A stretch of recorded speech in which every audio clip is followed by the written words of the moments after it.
안녕하세요. 스쿨 트렌드 파동쌤입니다. 오늘은 퀴즈와 함께하는 온라인 체육 수업을 만들어 보았습니다. 그 첫 번째 시간으로 축구 기초 1편을 만들어 보았는데요. 10가지 문제를 함께 풀어보면서 축구에 대한 기초를 한번 알아보도록 합시다. 여러분, 축구를 한 줄로 요약해보면 어떻게 설명할 수 있을까요? 축구는 몇 명이서 하는 거죠? 11명이죠? 그래서 11명으로 구성된 선수들이 상대팀 골대에 공을 차 넣는 영역형 경쟁 스포츠라고 요약할 수 있을 것 같습니다. 정답을 볼까요? 축구는 11명으로 구성된 두 팀이 상대팀 골대에 공을 차 넣어 승부를 정하는 스포츠이다. 이렇게 요약할 수 있겠습니다. 자, 그럼 두 번째 문제. 축구 경기에서 한 팀의 인원이 11명인 이유는 무엇일까요? 19세기 당시 영국 사립학교들은 기숙사가 있었는데요. 그 기숙사에는 한 방을 10명이서 썼다고 합니다. 그런데 왜 11명일까요? 그 방 10명이 쓰는 학생들을 관리하는 조교 역할을 하는 시니어가 한 명 더 있었고, 그래서 총 11명이 그 방에 관계된 사람들이라 볼 수 있겠습니다. 그래서 기숙사에서 방과 방의 경쟁 활동을 축구로 선택했을 때 11명이 주로 되었기 때문에 11명이서 축구를 했다고 합니다.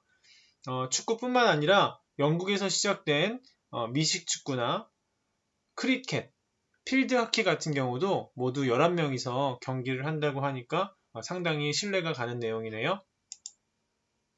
다시 한번 살펴보면 19세기 당시 영국의 사립학교들은 기숙사를 운영하였는데 한 방을 10명의 학생이 사용했고 방장 역할을 하는 조교 1명을 포함해서 11명이 방 단위로 경기를 했다는 데서 축구 경기가 11명이 되었다는 유래가 있습니다. 세 번째, 드리블은 어떻게 해야 될까요? 드리블은 1m 이내의 범위에서 가볍게 발을 밀듯이 차주는 방법을 사용하면 됩니다. 공을 차는 동시에 진행 방향을 살피면서 동료나 상대팀 수비수의 움직임을 파악해야겠죠? 네, 다음 5번 문제입니다. 드리블의 종류 4가지를 제시하시오. 드리블에는 어떤 것들이 있을까요? 첫 번째, 시저스 드리블이 있습니다. 이 드리블은 지그재그 방향으로 움직이면서 수비수를 따돌리는 드리블입니다. 상대와 적절한 간격을 유지한 상태에서 공을 차 넣고 공을 넘은 반대쪽 발의 아웃사이드로 공을 바깥쪽으로 밀어 상대를 제치는 방법입니다. 두 번째, 인사이드 드리블은 발의 안쪽 면으로 공을 가볍게 밀면서 달리는 드리블 방법입니다. 세 번째, 아웃사이드 드리블의 경우에는 공을 발의 바깥쪽으로 밀면서 인사이드보다 속도를 내기 쉽다는 장점을 가지고 있습니다. 발바닥 드리블은 공을 발바닥으로 굴리면서 전후 좌우 모든 방향으로 이동할 수 있고 공을 소유하는 데 아주 유용한 드리블 방법이 되겠습니다. 6번 문제예요. 트래핑의 종류 3가지를 설명하시오. 자, 먼저 트래핑이 무엇인지 알아볼까요?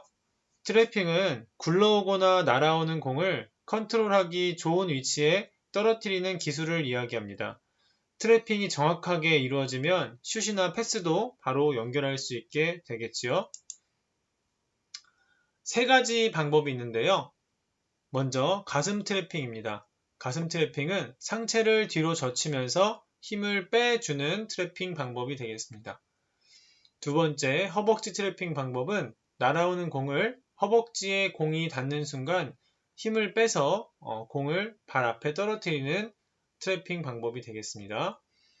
발 트래핑은 공이 발에 닿는 순간 발을 살짝 뒤로 빼면서 힘을 빼는 트래핑 방법이라고 할 수 있겠습니다. 자, 문제 7번. 리프팅의 종류 3가지를 설명하시오. 자, 리프팅은 발이나 무릎, 머리 등의 신체 부위를 이용해서 공을 연속으로 튀기는 기술을 말하는데요. 공과 일정한 거리를 유지하면서 리프팅을 하는 것이 리프팅을 잘할 수 있는 방법이라고 하겠습니다. 종류 세 가지를 볼까요? 먼저 발 리프팅인데요. 발등을 곧게 펴고 공을 가볍게 들어 올리듯이 리프팅을 연습하면 좋습니다. 두 번째는 무릎 리프팅인데요. 다리가 직각인 상태로 무릎과 허벅지로 공을 튀기는 방식의 리프팅 방식입니다. 머리 리프팅은 몸의 균형을 유지하고 공을 끝까지 주시하면서 몸의 반동을 이용하여 공을 튀기는 리프팅 방법이 되겠습니다.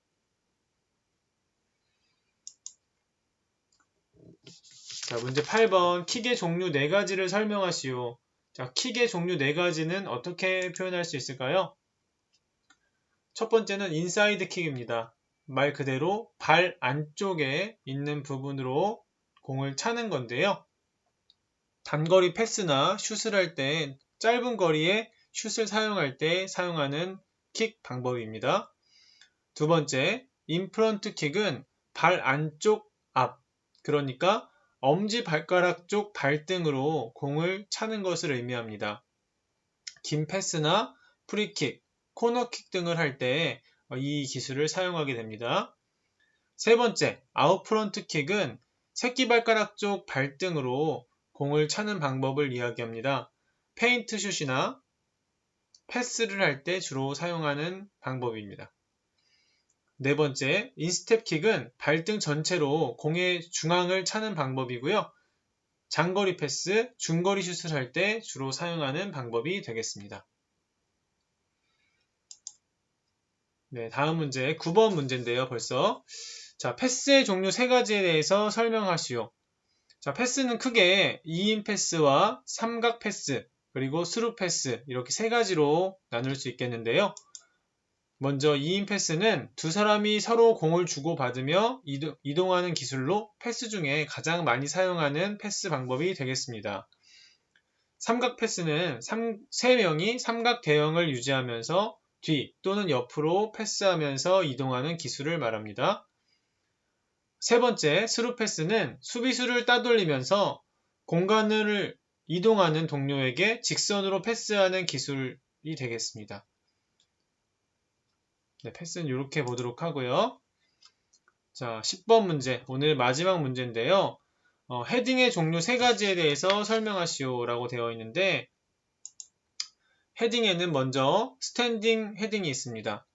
스탠딩 헤딩은 몸이 서 있는 상태에서 헤딩을 하는 것으로 공이 날아올 때 무릎을 약간 구부린 상태에서 몸을 뒤로 젖혔다가 공이 오는 순간에 몸의 반동을 이용해서 상체를 앞으로 젖히면서 헤딩을 하는 방법입니다. 점프 헤딩은 스탠딩 헤딩과 다르게 점프한 상태에서 공과 타이밍을 맞춰서 스탠딩 헤딩과 동일한 방식으로 공중 동작에서 반동을 이용해서 헤딩을 하는 방법이라고 할 수 있겠습니다. 상대보다 높은 높이에서 헤딩을 하기 위해서 점프 헤딩을 많이 경기에서 사용하는 모습을 볼 수 있을 것입니다. 자, 오늘 10가지 문제는 여기까지 보도록 하고요. 추가 상식으로 스로잉과 골키핑이 무엇인지 알아보도록 하겠습니다. 스로잉이란 공이 터치라인 밖으로 나갔을 때 공을 경기장 안으로 던지는 기술을 의미합니다. 두 번째, 골키핑이란 골키퍼가 공을 잡는 기술로 땅볼 캐칭, 정면 캐칭, 공중 캐칭이 있습니다. 땅볼 캐칭과 정면 캐칭, 공중 캐칭 모두 공을 잡은 이후에 가슴 쪽으로 공을 끌어당겨서 공이 상대편에게 노출되지 않도록 하는 것이 중요한 연습 방법이라고 하겠습니다. 네, 오늘 짧은 시간 동안 축구의 기초 문제 10문제를 같이 선생님과 풀어보면서 학습을 했는데요. 어렵진 않으셨나요? 축구 기초 2편에서도 계속 이렇게 문제를 제시하면서 여러분과 함께 축구를 배워보도록 하겠습니다. 모두 수고하셨습니다.